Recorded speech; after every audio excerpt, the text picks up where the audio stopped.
Pero pagka-religion ko po ang pinag-usapan, kahit sino sa inyo, kung ano gusto nyo, wala pong problema. Pero wag pong religion ko. Hinihingi ko po, wag pong religion ko, mahal na tagapangulo. Dito po nakasalalay ang aming pananampalataya. Handa po kaming magpakamatay para dito.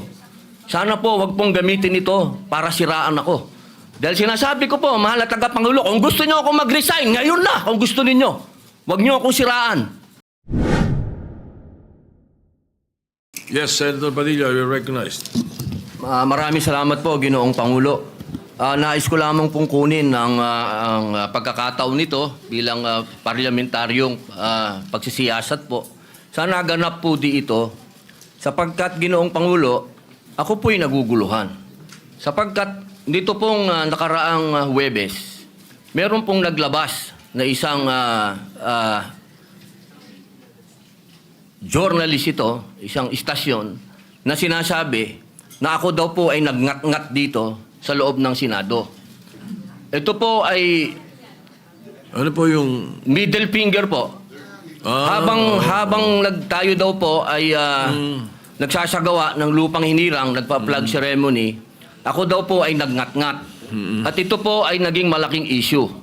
Ako po ay nagtataka, Ginoong Tagapangulo, sapagkat noong pong dati, na binigyan ako ng issue na isang chismis, naglabas po kaagad ng ating Sergeant of Arms ng report at binigay niya po kaagad sa media. Ito po, wala pong kahit na sino ang nagpapaliwanag na hindi ko po ginawa.